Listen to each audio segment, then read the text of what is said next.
Good afternoon, my name is Peter Berley and I'm going to give you a short tutorial on how to make two types of cucumber pickles. The first type is a kind of a traditional vinegar pickle that I'm going to process in a hot water bath so it can be shelf stable for up to 2 years.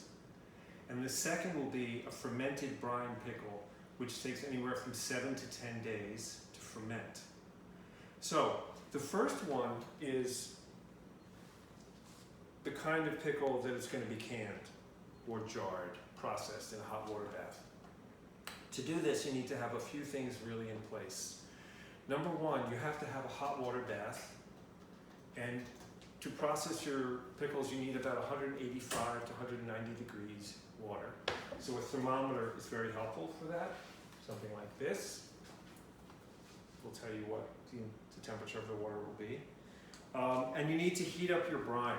And that's very important because if a jar of pickles goes into hot water, very hot water, it can crack if there's too much of a difference between the temperature of the jar if it's cold and the brine.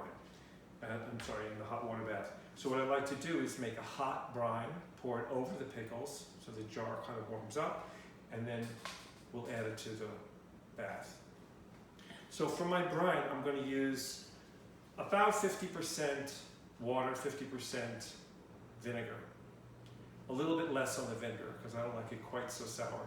So this is a cup of water and 3/4 of a cup of white wine vinegar. You could use apple cider vinegar, you could use white vinegar, you could use different kinds of vinegar. I happen to like white wine vinegar a lot. So my water, my vinegar. And we're going to use, for this brine, we're going to use 20 grams of salt, which I have here. And it's important to weigh your salt because different salts have different weights. So if you're going to use kosher salt, that's typically about 10 grams per tablespoon. So in this case, it would be 2 tablespoons of salt. If you use a fine salt, it's going to have a lot more weight per tablespoon. So you really have to weigh your salt. So, and for my brine, I'm going to add a hot pepper, 1 chili. This is all optional. A bay leaf, about a teaspoon of mustard seeds, and some garlic cloves. I'm just going to place this on the burner and bring it to a boil. While my brine is heating up, because I want it to come to a simmer so that the salt dissolves and the vinegar and the spices all can infuse. A word about cucumbers. There's a stem end and a blossom end to a cucumber. The blossom end is where the flower is, comes off the cucumber. And it's a good idea to slice off a little thin piece of that blossom end. That allows the brine to penetrate well and it keeps the cucumbers from getting too soft.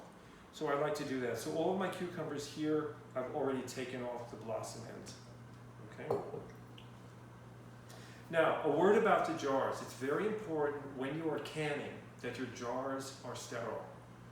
So there's several techniques for that, but the one I find most convenient would be to heat up your oven to about 200 degrees, put your jars on a sheet pan, and leave them in there for half an hour, and you will sterilize your jars that way. Another way is you could do them in a dishwasher. Just wash them in a dishwasher, and that will sterilize the jars as well. Okay, my brine has come to a simmer. So I'm going to pour this over my cucumbers.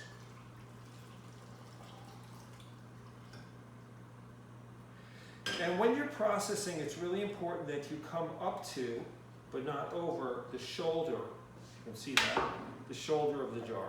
You could maybe add a little bit more water to this.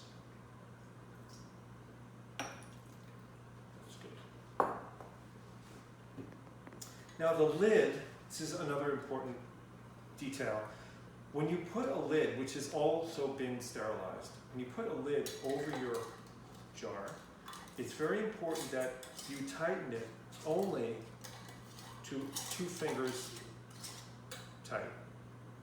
You don't want to really clamp that down. If you do, you create too much pressure. So it's just what 2 fingers can gently firm up. You want to have a little bit of air escape, and that will create a vacuum seal. On the top of this lid, there's a dimple, and it will deflate or go concave or convex when you've created a vacuum seal. That will happen after you take it out of the water. Right now it's doing this. When it's vacuum sealed, it'll just be down and firm. Here's a really handy tool to use for jars. If you're going to be taking your jars in and out of hot water, this clamp, you can buy these from canning supplies stores. This clamp makes it really easy to do that. So I'm going to place my jar into my hot water bath. And I'm going to heat it until it reaches about 185 degrees. Now, I already started heating this up, so it'll get there very soon. You'll notice some air bubbles come up and out of the jar as it heats up. That's okay, don't worry about that. That's just air escaping, which is what you want. You want a vacuum seal.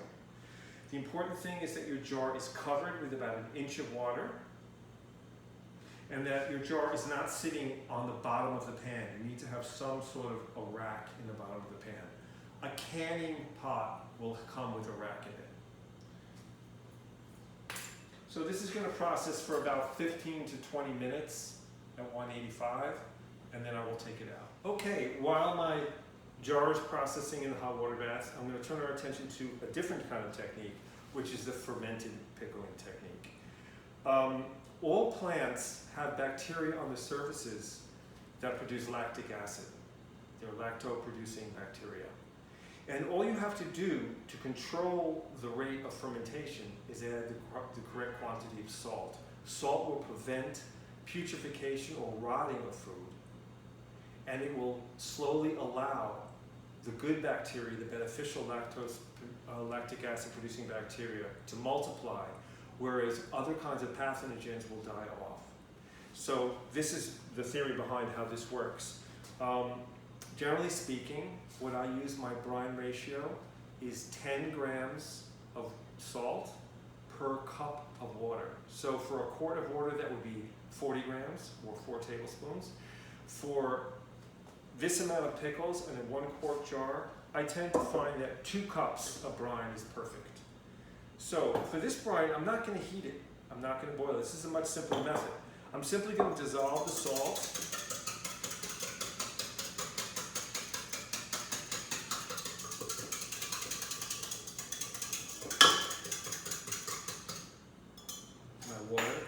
And I'm going to add some seasonings.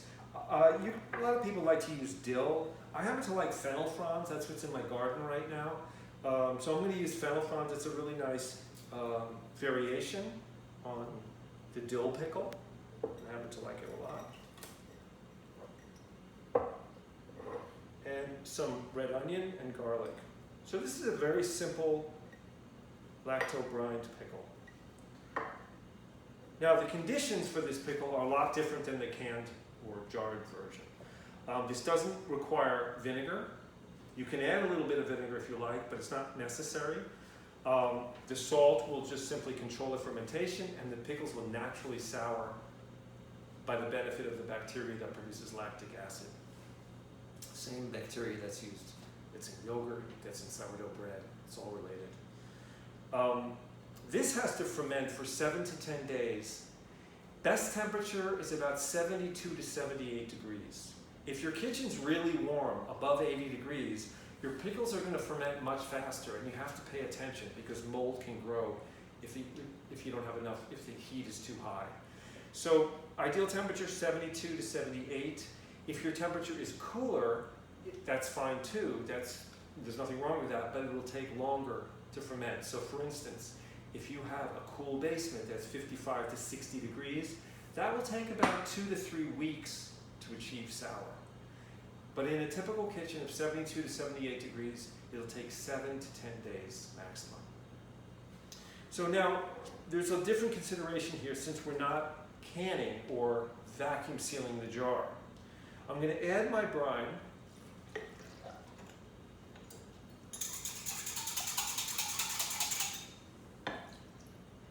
The brine has to cover the vegetables, okay?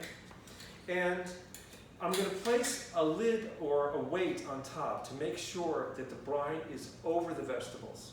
So let me get a weight for that.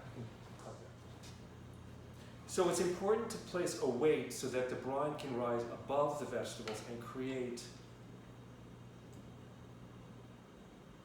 an oxygen-free environment. Okay, so then my brine, if you can see that, the brine is above this little, this is just a cap from a jar that fits inside here. The brine rises above. And now I can put a lid on top, and I'm not going to screw this tight at all. I'm going to leave it very loose, and the reason is that, the reason for that is as the fermentation progresses, there's pressure, upward pressure is created, and you're going to get some weeping, meaning that the brine is going to overflow a little bit. So it's important that you keep it on a towel of some kind. That's what I like to do. Just on a plate or something like that. Place it on a towel so that when it weeps, it's not going to get over the surface of whatever your shelf or countertop that you're on. So that's it. All you need to do is now is wait for 7 to 10 days, and you'll have delicious, traditional fermented pickles. So the brine pickles that were processed in the hot water bath have formed a seal. If you'll notice on the fermenting pickles, which were not vacuum sealed, you have that play. Whereas in this one, there's nothing. It's been sucked down. So if for some reason you don't get a vacuum seal, don't sweat. What you can do is just let the pickles cool and then refrigerate them. You just won't have a shelf-stable item that will keep for 2 years. But you can keep them as refrigerator pickles, and they'll keep very well for up to 6 months in your refrigerator. Thanks for tuning in, and I hope to do some more fermenting with you in the future.